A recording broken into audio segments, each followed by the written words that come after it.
पुराने बनारस की गलियों में एक साधारण सा चाय वाला रहता था। नाम था आरव मिश्रा। सुबह गंगा आरती के समय उसकी दुकान खुलती और रात को आखिरी दिया बुझने तक चलती। लोग उसे ईमानदार, शांत और थोड़ा रहस्यमय मानते थे।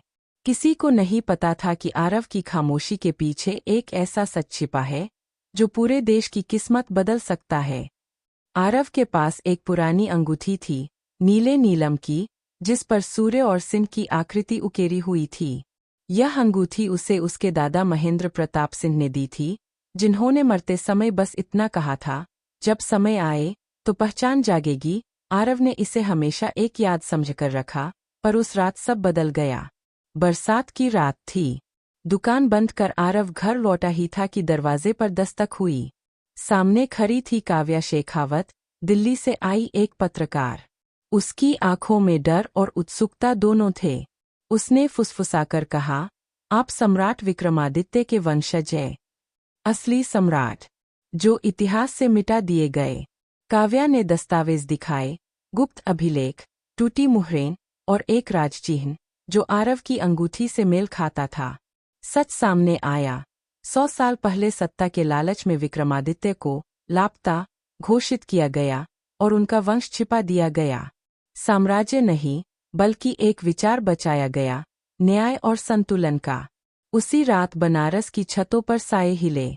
रुद्र नाम का एक ताकतवर उद्योगपति इस राज को दबाने निकला था। उसके लोग आरव तक पहुंचे, पर शहर ने आरव का साथ दिया। नाविक, पुजारी, छात्र, सबने रास्ते रोके, जैसे गंगा खुद पहरा दे रही हो। अगली सुबह आरव ने चाय की दुकान नहीं खोली। वह दिल्ली के लिए निकला, जहां सच्चाई उजागर होनी थी। उसे ताज नहीं चाहिए था, सत्ता नहीं, बस सच। पर जब संसद के सामने वह खड़ा हुआ, अंगूठी सूर्य में चमकी और भीड़ शांत हो गई। किसी ने फुसफुसाया, सम्राट लौट आया। आरव मुस्कराया। वह छिपा सम्राट था, जो सिंहासन पर नहीं, लोगों के दिलों में राज करता है। और यही उसकी सबसे बड़ी ताकत थी। अगला एपिसोड। दिल्ली की सर्द सुबह में संसद मार्ग पर सन्नाटा था। आरव मिश्रा मंच से उतर चुका था, लेकिन उसकी कही बातों की गूंज हर चैनल, हर मोबाइल स्क्रीन पर फैल चुकी थी। छिपा सम्राट, अब यह शब्द अफवाह नहीं, सवाल बन चुका था। सरकार ने जांच समिति बनाई और आरव को सुरक्षा कारणों से एक गुप्त स्थान पर ले जाया गया। वहीं दूसरी ओर रुद्र अपने कांच के दफ्तर में खड़ा शहर को देख रहा था। उसकी मुट्ठी भींची हुई थी। इतिहास को फिर से लिखने नहीं दूंगा, उसने अपने आदमी अमन वर्मा से कहा। योजना साफ थी, आरव की विश्वसनीयता तोड़नी होगी। गुप्त ठिकाने में काव्या ने आरव के सामने एक पुरानी तलवार रखी। मूठ पर वही सूर्य सिंह का चिन्ह था। यह उज्जैन से मिली है, काव्या बोली। तलवार को छूते ही आरव को अजीब सा कंपन महसूस हुआ, जैसे यादें जाग उठी हों। उसे महल के गलियारे, न्यायसभा और एक शपथ की आवाज सुनाई दी, सत्ता नहीं, धर्म की रक्षा। तभी खबर आई, जांच समिति के एक सदस्य प्रो. शरद जोशी पर हमला हुआ है। संदेश साफ था, पीछे हटो। आरव ने पहली बार नेतृत्व का भार महसूस किया। उसने कहा, हम पीछे नहीं हटेंगे। सच्चाई डर से बड़ी होती है। उसी रात सोशल मीडिया पर एक वीडियो वायरल हुआ। आरव को एक गुप्त बैठक में दिखाया गया। आवाज बदली हुई, संदर्भ काटा हुआ। देश बंटने लगा। कुछ ने उसे मसीहा कहा, कुछ ने साजिशकर्ता। आरव समझ गया, यह लड़ाई तलवारों की नहीं, विश्वास की है। अंतिम दृश्य में आरव गंगा किनारे खड़ा है। भोर की रोशनी में अंगूठी फिर चमकती है। दूर से काव्या की आवाज आती है, उज्जैन में अगला सुराग है। आरव गहरी सांस लेता है। सम्राट होने का अर्थ उसे अब साफ दिखने लगा था, अंधेरे में रास्ता दिखाना। और कहानी एक नए मोड़ पर खड़ी हो जाती है। एपिसोड 3। उज्जैन की सुबह में महाकाल मंदिर की घंटियां गूंज रही थीं। आरव, काव्या और प्रो. शरद जोशी के भरोसेमंद शिष्य निखिल त्रिवेदी मंदिर की सीढ़ियां चढ़ रहे थे। कहा जाता था कि यहीं से विक्रमादित्य का असली शासन शुरू हुआ था और यही उसका सबसे बड़ा रहस्य दफन है। गर्भगृह के पीछे एक प्राचीन सुरंग का द्वार था जो आम लोगों के लिए बंद था। निखिल ने पुरानी ताम्रपत्र दिखाया। द्वार खुला। भीतर दीवारों पर शिलालेख थे, न्याय, संतुलन और त्याग की कथाएं। आरव की अंगूठी जैसे ही पास आई, एक शिला खिसकी और एक कक्ष प्रकट हुआ। कक्ष के मध्य एक शिलालेख था, जो सत्ता की नहीं, सत्य की रक्षा करे, वही सम्राट। नीचे मुहरों का एक संदूक था, राज्य चिन्ह, आदेश पत्र और एक अधूरा फरमान। फरमान बताता था कि विक्रमादित्य ने स्वयं सिंहासन छोड़ा था ताकि सत्ता कुछ हाथों में न सिमटे। यह इतिहास नहीं, छिपाई गई सच्चाई थी। अचानक सुरंग में कदमों की गूंज हुई। रुद्र के लोग। नेतृत्व कर रहा था अमन वर्मा। टकराव हुआ। अंधेरे में मशालें गिरीं, शिलाएं टूटीं। काव्या ने संदूक उठाया, निखिल ने रास्ता रोका। आरव ने तलवार थामी। पहली बार उसे चलाने की जरूरत पड़ी, पर उसने वार नहीं किया। उसने कहा, रुको। यह लड़ाई हिंसा से नहीं जीती जाती। उसी क्षण पुलिस सायरन गूंजी। किसी ने सूचना दी थी, शायद शहर ने फिर साथ दिया। अमन पीछे हटा, पर जाते जाते चेतावनी छोड़ गया, दिल्ली में फैसला होगा। बाहर आते ही खबर मिली, सरकार ने आपात बहस बुलाई है और एक चैनल ने दस्तावेजों की प्रामाणिकता पर सवाल उठा दिए हैं। समय कम था। एपिसोड का अंत आरव की आंखों में दृढ़ता के साथ होता है। वह संदूक को देखता है और कहता है, अगर सच अधूरा है तो उसे पूरा करना मेरी जिम्मेदारी है। दिल्ली बुला रही है और टकराव तय है। दिल्ली की हवा में बेचैनी थी। संसद का विशेष सत्र शुरू होने से पहले ही सड़कों पर बहस छिड़ चुकी थी। कुछ लोग तख्तियां लिए खड़े थे, सच सामने लाओ, तो कुछ नारे लगा रहे थे, इतिहास से खेल बंद करो। आरव, काव्या और निखिल एक पुराने सरकारी गेस्ट हाउस में ठहरे थे, जहां हर कदम पर निगरानी थी। काव्या ने संदूक खोला। भीतर से एक अंतिम दस्तावेज निकला, विक्रमादित्य की हस्तलिखित वसीयत। उसमें एक नाम था जो सबको चौंका गया, देवेंद्र राठौर। वही नेता जो आज जांच समिति का प्रमुख था। वसीयत में लिखा था कि देवेंद्र का परिवार उस समझौते का संरक्षक था जिसने सच को सुरक्षित रखा या दबाया। उसी समय टीवी पर ब्रेकिंग न्यूज चली। जांच समिति ने आरव मिश्रा को संदिग्ध बताया, यह सीधा हमला था। निखिल भड़क उठा, पर आरव शांत रहा। उसने कहा, अगर संरक्षक डर गया तो सच खुद बोलेगा। संसद में बहस शुरू हुई। देवेंद्र ने दस्तावेजों को काल्पनिक कहा। तभी काव्या ने लाइव स्ट्रीम शुरू की। उज्जैन के शिलालेख, मुहरें और वसीयत कैमरे के सामने थीं। देश देख रहा था। देवेंद्र के चेहरे का रंग बदल गया। रुद्र ने आखिरी दाव चला। एक फर्जी गवाह पेश हुआ, पर तभी प्रो. शरद जोशी व्हीलचेयर पर भीतर आए। हमले के बाद पहली बार उन्होंने तकनीकी विश्लेषण रखा। स्याही की उम्र, मुहरों की धातु, सब प्रमाणित। सदन सन्न रह गया। अंत में आरव को बोलने का अवसर मिला। उसने ताज की बात नहीं की। बोला, सम्राट होना पद नहीं, प्रतिज्ञा है। न्याय की। बाहर बारिश शुरू हो गई, जैसे शहर सांस रोककर सुन रहा हो। एपिसोड का अंत एक रहस्य के साथ होता है। रुद्र विदेश भाग चुका था, पर जाते जाते उसने एक संदेश छोड़ा, खेल अभी खत्म नहीं हुआ। और आरव समझ गया, यह सिर्फ शुरुआत है। एपिसोड 5। बारिश थम चुकी थी, लेकिन दिल्ली की सड़कों पर उथल-पुथल बढ़ गई थी। संसद सत्र स्थगित हुआ, पर देश का मन स्थिर नहीं हुआ। चैनलों पर एक ही सवाल, क्या सच में कोई छिपा सम्राट है? आरव के लिए यह जीत नहीं थी, बल्कि एक और परीक्षा की शुरुआत।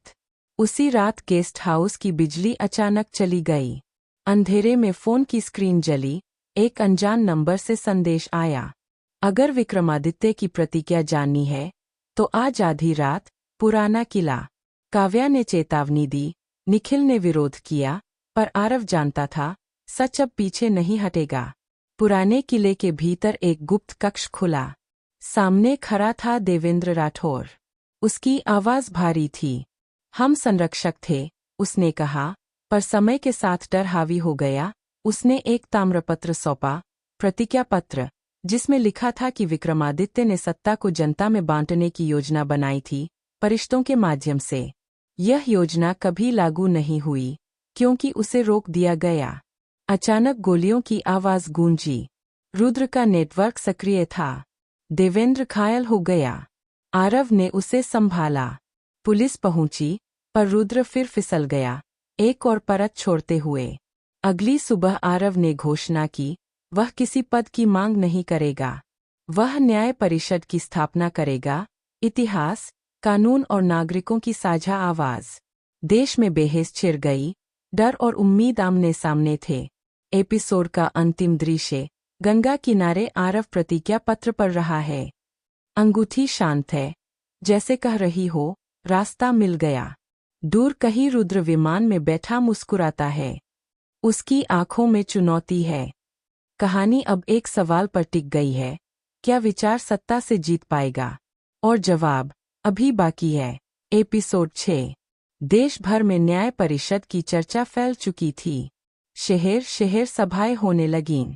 छात्र, वकील, इतिहासकार सब अपनी आवाज रखना चाहते थे। लेकिन जैसे जैसे समर्थन बढ़ा, विरोध भी तेज हो गया। कुछ राज्यों में अफवाहें फैलाई गईं कि परिषद देश को अस्थिर कर देगी। इसी बीच काव्या को एक गुप्त रिपोर्ट मिली।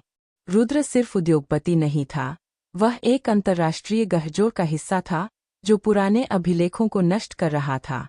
अगला निशाना था नालंदा का गुप्त संग्रहालय, जहां विक्रमादित्य काल के अंतिम प्रमाण सुरक्षित थे। आरव ने देर नहीं की। टीम नालंदा पहुंची, लेकिन रात में आग लग चुकी थी। धुएं के बीच एक बुजुर्ग संरक्षक हरिदत्त शर्मा मिले।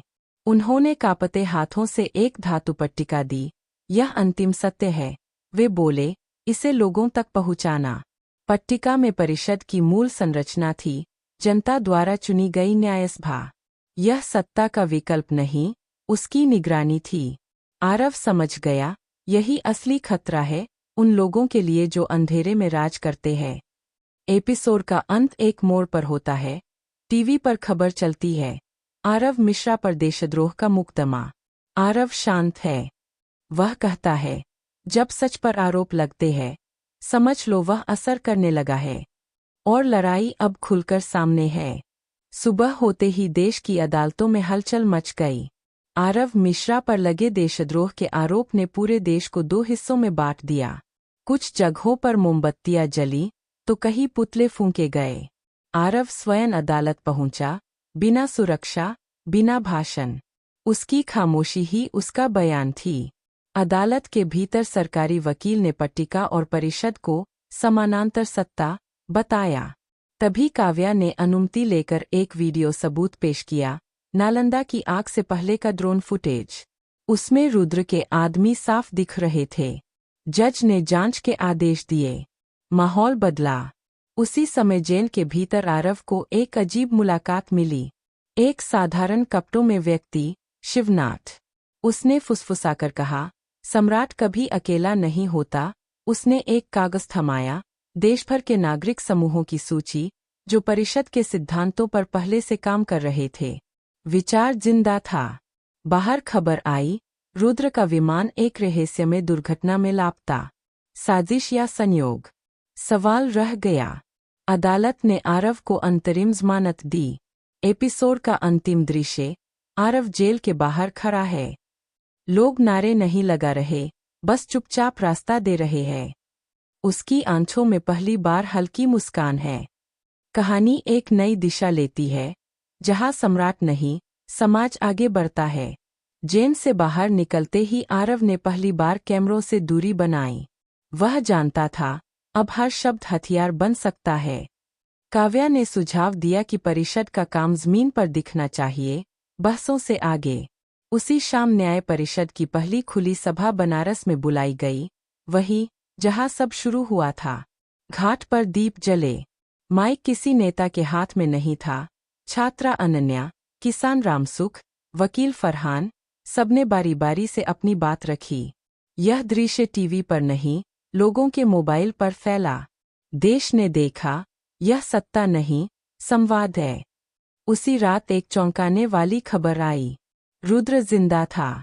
वह विदेश से लाइव जुड़ा और आरोप लगाया कि परिषद विदेशी फंडिंग से चल रही है। सबूत के तौर पर उसने कुछ बैंक दस्तावेज दिखाए। शोर मच गया। निखिल ने गहराई से जांच की। दस्तावेज नकली थे, पर एक खाते में असली लेनदेन मिला। नाम चौंकाने वाला था, शिवनाथ। वही व्यक्ति जो जेल में मिला था। भरोसा डगमगाया। आरव ने तुरंत प्रतिक्रिया नहीं दी। उसने कहा, सच को समय दो। अगली सुबह काव्या ने शिवनाथ को खोज निकाला। वह पूर्व जज निकला, गवाह सुरक्षा के लिए छिपा हुआ। खाते का पैसा रुद्र के जाल को उजागर करने के लिए फंसाया गया चारा था। एपिसोड का अंत बनारस की सुबह से होता है। आरव चाय की दुकान पर लौटता है। कुछ देर के लिए ग्राहक पूछता है, सम्राट हो? आरव मुस्कुराता है, नहीं। याद दिलाने वाला। और देश याद करने लगता है। घाट पर सुबह की चाय ठंडी हो रही थी, लेकिन आरव की आंखों में जागा हुआ सवाल गर्म था। याद दिलाने वाला, यह पहचान अब लोगों की जुबान पर थी। तभी काव्या का फोन बजा। आवाज कांप रही थी, आरव, न्याय परिषद की फाइलें लीक हो गई है।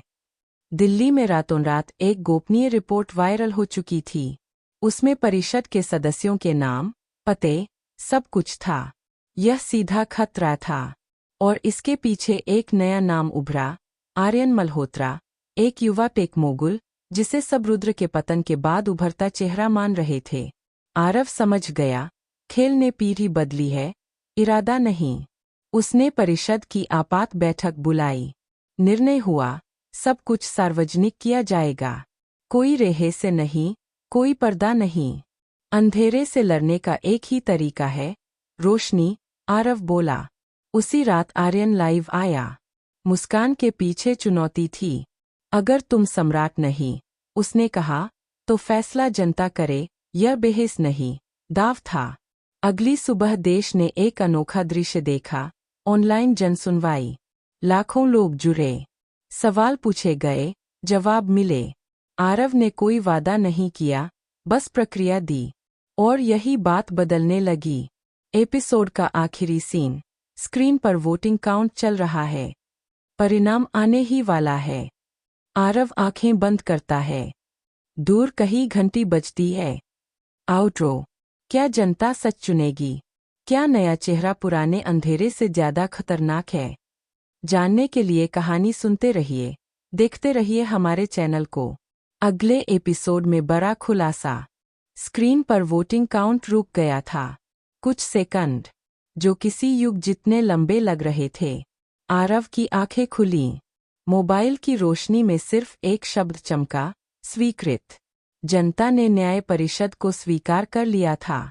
देश में कोई जश्न नहीं हुआ, कोई पटाखे नहीं फूटे। बस एक अजीब सी शांति फैल गई, जैसे लोगों को पहली बार लगा हो कि उनकी आवाज सुनी गई है। आरव ने चैनलों पर आने से मना कर दिया। उसने सिर्फ एक छोटा सा संदेश रिकॉर्ड किया। यह जीत मेरी नहीं है, यह जिम्मेदारी है आप सबकी। लेकिन हर जीत के साथ एक साया भी चलता है। उसी रात काव्या को एक एन्क्रिप्टेड ईमेल मिला। भेजने वाला आर्यन मल्होत्रा। मैसेज छोड़ा था, मगर खतरनाक। तुमने प्रक्रिया जीती है, आरव। अब परिणाम झेलने के लिए तैयार रहो। अगली सुबह शेयर मार्केट धड़ाम से गिरा। अफवाह फैली, विदेशी निवेशक भारत छोड़ रहे हैं। चैनलों ने परिषद को दोषी ठहराना शुरू कर दिया। डर का माहौल बनने लगा। निखिल घबराया, यही तो चाहता था वो। आरव शांत रहा। उसने वही किया जो एक सम्राट नहीं, एक संरक्षक करता है। उसने सभी आर्थिक निर्णय विशेषज्ञों के हवाले कर दिए और सब कुछ लाइव कर दिया। कोई गुप्त मीटिंग नहीं, कोई बंद दरवाजा नहीं। उसी शाम एक और झटका लगा। रुद्र जिंदा था। एक पुराने वीडियो संदेश में उसने कहा, सम्राट छुपा था, इसलिए खतरनाक था। अब सामने है, इसलिए खत्म किया जाएगा। वीडियो यहीं कट गया। एपिसोड का अंतिम दृश्य।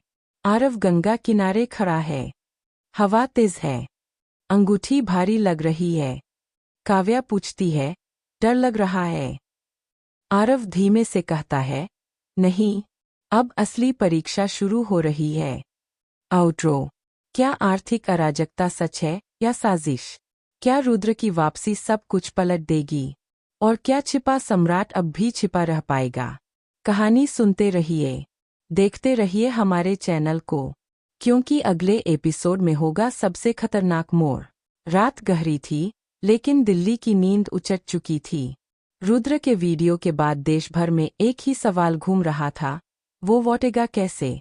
आरव ने पहली बार सुरक्षा बढ़ाने की अनुमति दी। यह डर नहीं था, यह जिम्मेदारी थी। सुबह होते ही एक और झटका लगा। न्याय परिषद के एक प्रमुख सदस्य फरहान अली ने इस्तीफा दे दिया। कारण पारिवारिक दबाव, लेकिन काव्या को शक था। उसने जांच की तो पता चला, फरहान के भाई को विदेश में हिरासत में लिया गया था।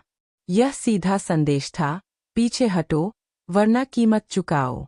आरव ने आपात बैठक में साफ कहा, अगर कोई डर के कारण जाना चाहता है, तो रोका नहीं जाएगा। परिषद डर पर नहीं, सच पर खड़ी होगी। यह बात सुनकर कुछ चेहरे शांत हुए, कुछ और डरे।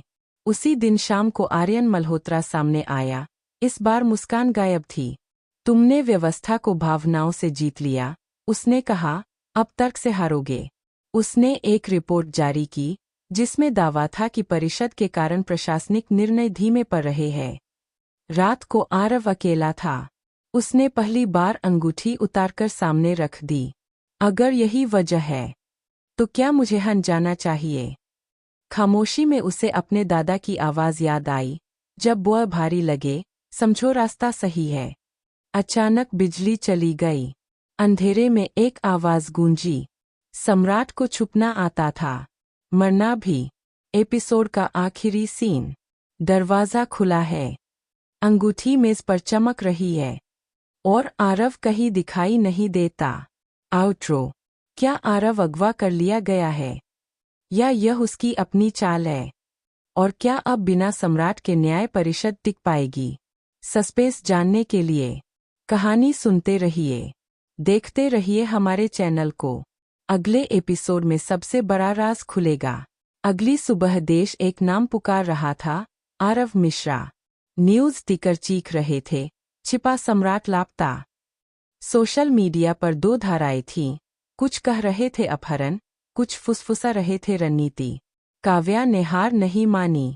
उसने आरव के कमरे की हर चीज देखी। तभी उसकी नज़र मेज पर रखी अंगूठी पर पड़ी। अंगूठी के नीचे एक कागज दबा था, सिर्फ 3 शब्द लिखे थे, उठ जाएं। मध्यरात्रि। अकेले। उधर न्याय परिषद डगमगा रही थी। कुछ सदस्य हटने लगे। आर्यन मल्होत्रा ने बयान दिया, देखिए, बिना चेहरे के आंदोलन नहीं चलते। यह वार सीधा था, आत्मविश्वास पर। मध्यरात्रि।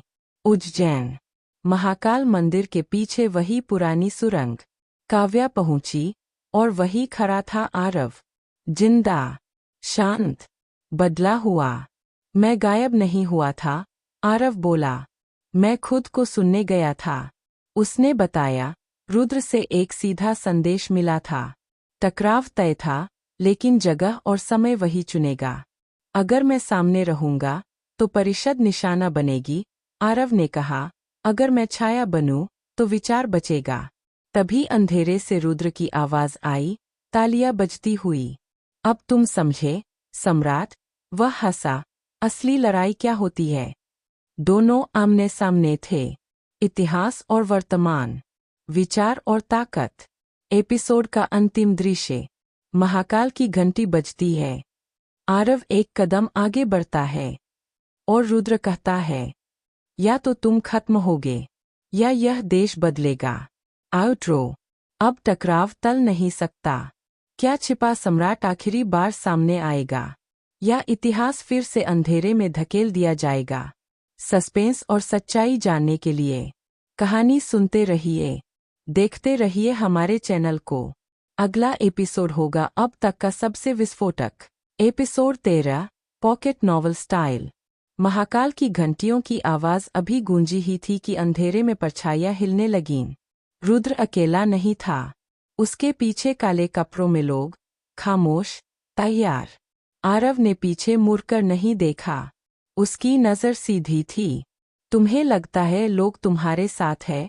रुद्र हंसा। लोग स्थिरता चाहते हैं, सच नहीं। आरव ने पहली बार आवाज ऊंची की। गलत। लोग सम्मान चाहते हैं, और वही उन्हें सच तक ले जाता है। अचानक सुरंग के बाहर शोर उठा। कैमरों की लाइट, पुलिस की गाड़ियां। काव्या ने लाइव स्ट्रीम शुरू कर दी थी। रुद्र चौंका। तुमने मुझे बेच दिया। आरव शांत रहा। नहीं, मैंने तुम्हें वही दिया जो तुम सबसे ज्यादा डरते हो, रोशनी।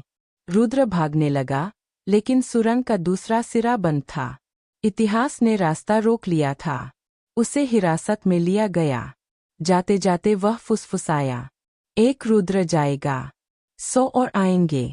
अगली सुबह देश ने वह दृश्य देखा जो कभी किताबों में नहीं था। एक ताकतवर आदमी गिरफ्तार, बिना शोर के। आर्यन मल्होत्रा ने बयान दिया, मैं खुद को अलग करता हूँ। पर उसकी आंखों में अधूरा खेल साफ था। एपिसोड का आखिरी सीन। आरव फिर से बनारस की चाय की दुकान पर है। एक बच्चा पूछता है, आप ही सम्राट हो? आरव मुस्कुराता है, नहीं, अब जरूरत नहीं। आउट्रो। क्या रुद्र की गिरफ्तारी से खेल खत्म हो गया, या असली दुश्मन अभी पर्दे के पीछे है? और क्या न्याय परिषद अब बिना किसी चेहरे के टिक पाएगी? पूरी कहानी जानने के लिए कहानी सुनते रहिए, देखते रहिए हमारे चैनल को। अगले एपिसोड में होगा एक नया और चौंकाने वाला मोड़। Episode 15, pocket novel style.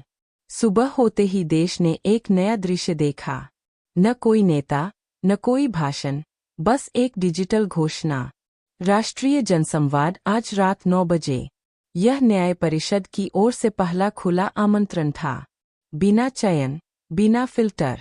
Aryan Malhotra चुप था, और उसकी चुप्पी खतरनाक लग रही थी। रात 9 बजे स्क्रीन जली। पहले आम लोग बोले, नौकरी, भ्रष्टाचार, डर, उम्मीद।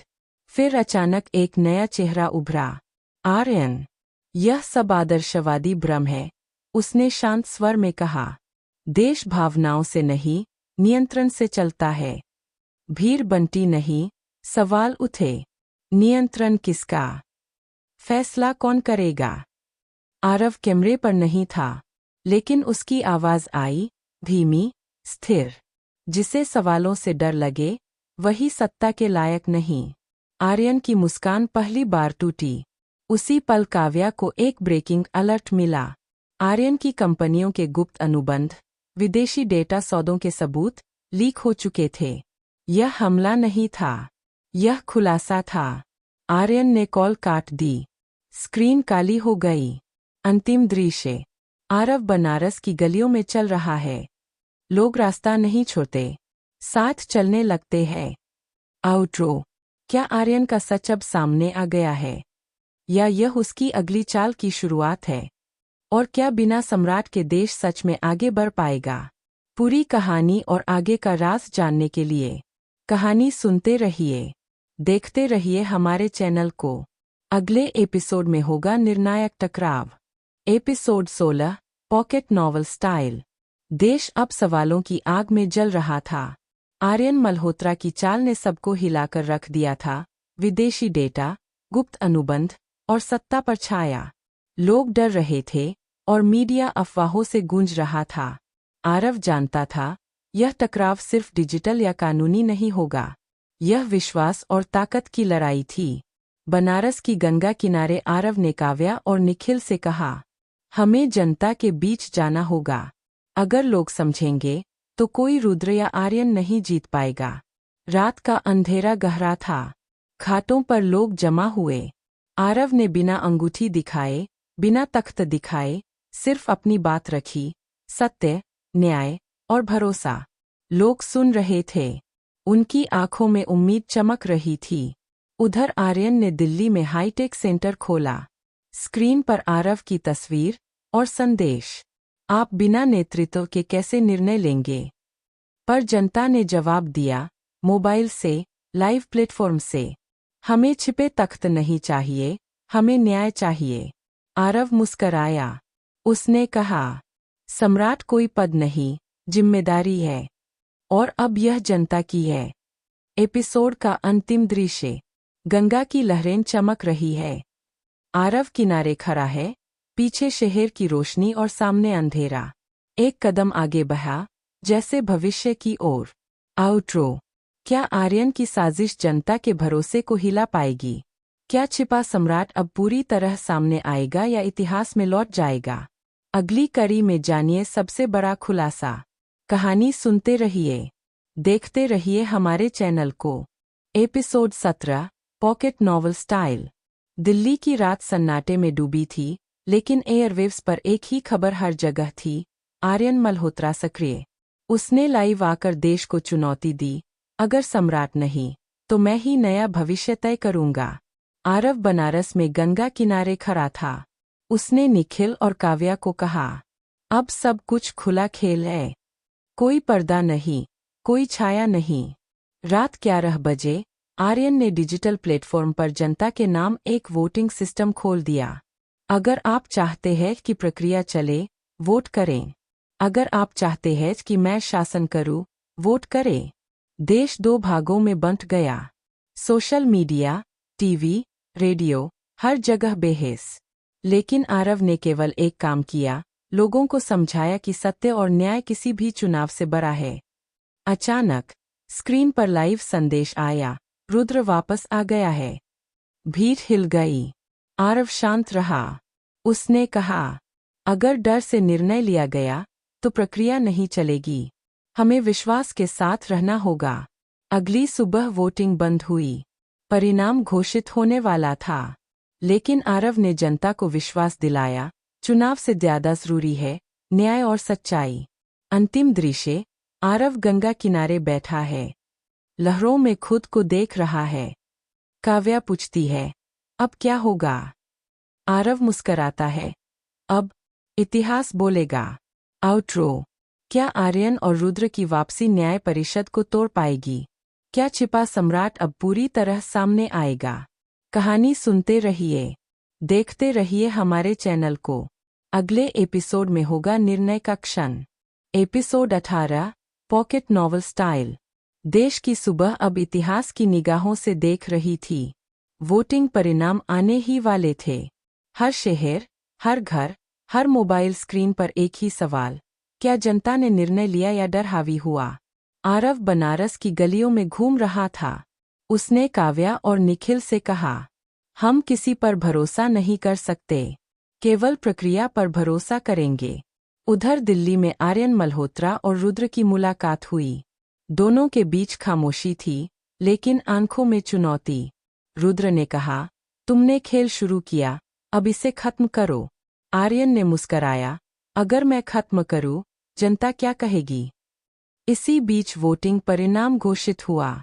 देश ने चुना, न्याय परिषद को पूर्ण समर्थन। स्क्रीन पर संदेश आया, जनता ने निर्णय लिया, सत्य और न्याय अब सबसे ऊपर। आरव ने बिना खुशी दिखाए कहा, यह जीत मेरी नहीं, यह जनता की है। अब असली जिम्मेदारी शुरू होती है। अंतिम दृश्य। आरव गंगा किनारे खड़ा है। पीछे शहर की हलचल, सामने अंधेरा। अंगूठी चमक रही है। काव्या पूछती है, अब सब खत्म? आरव मुस्कराता है, नहीं, अब असली काम शुरू होता है। आउट्रो। क्या आर्यन और रुद्र फिर से कोशिश करेंगे? क्या न्याय परिषद वास्तव में टिक पाएगी? कहानी सुनते रहिए, देखते रहिए हमारे चैनल को। अगले एपिसोड में शुरू होगी असली लड़ाई। Episode 19, pocket novel style. Delhi की गलियां अब सुनसान लग रही थीं, लेकिन सोशल मीडिया और न्यूज़ चैनलों पर तूफान मचा हुआ था। आर्यन और रुद्र दोनों अब खुले मोर्चे पर थे। उनके पास धन, टेक्नोलॉजी और मीडिया का प्रभाव था। पर आरव और न्याय परिषद के पास था जनता का भरोसा। बनारस में आरव गंगा किनारे खड़ा था। उसने निखिल और काव्या से कहा, अब हमें शहरों में जाना होगा। लोगों को दिखाना होगा कि डर पर नहीं, भरोसे पर विश्वास करना है। रात होते ही परिषद के सदस्यों ने लाइव कनेक्शन बनाया। हम किसी पद की नहीं, सत्य की रक्षा के लिए है, आरव ने कहा। स्क्रीन पर लोग जुड़ रहे थे। लोगों की टिप्पणियां, सवाल, सुझाव सब सामने आ रहे थे। इसी बीच आर्यन ने अपना नया हमला किया, एक नकली रिपोर्ट जिसमें परिषद को भ्रष्ट दिखाया गया। पर जनता ने समझ लिया। उन्होंने लाइव सवाल पूछे। मीडिया ने अब केवल सच्चाई दिखाई। अंतिम दृश्य, आरव गंगा किनारे अकेला खड़ा है। पीछे शहर की रोशनी, सामने अंधेरा। काव्या पूछती है, क्या अब सब शांत होगा? आरव गंभीर होकर कहता है, शांति तब तक नहीं जब तक लोग सच और न्याय के लिए खड़े नहीं होते। आउट्रो, क्या आर्यन और रुद्र फिर से देश को हिला पाएंगे? क्या न्याय परिषद जनता की शक्ति को बचा पाएगी? कहानी सुनते रहिए, देखते रहिए हमारे चैनल को। अगले एपिसोड में होगी सबसे बड़ी चुनौती। Episode 19, pocket novel style. Delhi की गलियां अब सुनसान लग रही थीं, लेकिन सोशल मीडिया और न्यूज़ चैनलों पर तूफान मचा हुआ था। आर्यन और रुद्र दोनों अब खुले मोर्चे पर थे। उनके पास धन, टेक्नोलॉजी और मीडिया का प्रभाव था। पर आरव और न्याय परिषद के पास था जनता का भरोसा। बनारस में आरव गंगा किनारे खड़ा था।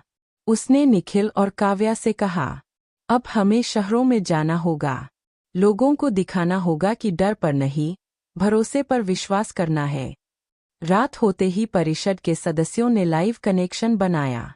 हम किसी पद की नहीं, सत्य की रक्षा के लिए है, आरव ने कहा। स्क्रीन पर लोग जुड़ रहे थे। लोगों की टिप्पणियां, सवाल, सुझाव सब सामने आ रहे थे। इसी बीच आर्यन ने अपना नया हमला किया, एक नकली रिपोर्ट जिसमें परिषद को भ्रष्ट दिखाया गया। पर जनता ने समझ लिया। उन्होंने लाइव सवाल पूछे। मीडिया ने अब केवल सच्चाई दिखाई। अंतिम दृश्य, आरव गंगा किनारे अकेला खड़ा है। पीछे शहर की रोशनी, सामने अंधेरा। काव्या पूछती है, क्या अब सब शांत होगा? आरव गंभीर होकर कहता है, शांति तब तक नहीं जब तक लोग सच और न्याय के लिए खड़े नहीं होते। आउट्रो, क्या आर्यन और रुद्र फिर से देश को हिला पाएंगे? क्या न्याय परिषद जनता की शक्ति को बचा पाएगी? कहानी सुनते रहिए, देखते रहिए हमारे चैनल को। अगले एपिसोड में होगी सबसे बड़ी चुनौती। Episode 20, pocket novel style. देश में पहली बार ऐसा दृश्य था, जनता ने खुद न्याय की रक्षा के लिए कदम बढ़ाया था। लेकिन खतरा अभी भी मंडरा रहा था। आर्यन मल्होत्रा और रुद्र दोनों पीछे नहीं हट रहे थे। उनका अगला हमला डिजिटल था। संपूर्ण देश की इंटरनेट लाइनें धीमी हो गईं, बैंकिंग सिस्टम ब्लॉक हो गया और मीडिया ने अफवाहें फैलाना शुरू कर दिया। बनारस में आरव गंगा किनारे खड़ा था। उसने निखिल और काव्या से कहा, यह केवल तकनीक नहीं है, यह डर की ताकत है। अगर हम डरेंगे तो सब खत्म। हमें जनता के साथ होना होगा। आरव ने तुरंत लाइव स्ट्रीम शुरू की। उसकी आवाज में डर नहीं, स्थिरता थी। अगर सिस्टम छप है तो हम मिलकर काम करेंगे। अगर अफवाहें फैल रही है तो हम सच्चाई बताएंगे। डर को कभी सत्ता नहीं बनने देंगे। स्क्रीन पर लोग जुड़ने लगे। संदेश, वीडियो और लाइव सवाल आने लगे। यह तकनीकी हमला अब जनता की शक्ति से टकरा रहा था। रात के अंधेरे में रुद्र और आर्यन की टीम घबराई। उन्होंने महसूस किया, जनता अकेली नहीं है। एपिसोड का आखिरी दृश्य, आरव गंगा किनारे खड़ा है। पीछे शहर की रोशनी, सामने अंधेरा। काव्या पूछती है, क्या अब हम सुरक्षित हैं? आरव मुस्कराता है, सुरक्षा शब्द नहीं, जिम्मेदारी है। और यही असली शक्ति है। आउट्रो, क्या डिजिटल हमला जनता की शक्ति को हिला पाएगा? क्या आर्यन और रुद्र की योजना सफल होगी? कहानी सुनते रहिए, देखते रहिए हमारे चैनल को। अगले एपिसोड में होगी निर्णायक टकराव की तैयारी। Episode 21, pocket novel style. देश अब सन्नाटा और हलचल दोनों में फंसा था। आर्यन और रुद्र ने अपने आखिरी दाव खेलने की तैयारी कर ली थी, देश की मीडिया और टेक्नोलॉजी को पूरी तरह अपने कब्जे में लेना। बनारस की गलियों में आरव गंगा किनारे खड़ा था। उसने निखिल और काव्या से कहा, अब हमें केवल जनता के भरोसे पर नहीं, उनकी सक्रिय भागीदारी पर भरोसा करना होगा। बिना आवाज के न्याय टिक नहीं सकता। रात के 11 बजे देश भर में डिजिटल कनेक्शन अचानक ब्लॉक हो गया। आर्यन की योजना काम कर रही थी, लोगों को डराना, भ्रमित करना और परिषद की विश्वसनीयता पर सवाल उठाना। लेकिन आरव ने वही किया जो कोई सम्राट नहीं करता, छाया बनकर नेतृत्व दिखाया। लोगों ने मोबाइल और टीवी पर खुद जुड़कर अपने सवाल उठाए। काव्या ने लाइव रिपोर्ट दी, यह जनता का जादू है। लोग अकेले नहीं, सब साथ है। अचानक रुद्र ने स्क्रीन पर लाइव आया। उसकी आवाज ठंडी थी। सम्राट ने छाया बनाई, पर मैं अंधेरे से काम करता हूँ। देखो कौन जीतता है। अंतिम दृश्य, आरव गंगा किनारे खड़ा है। अंगूठी हल्की चमक रही है। काव्या पूछती है, क्या अब जीत हमारी होगी?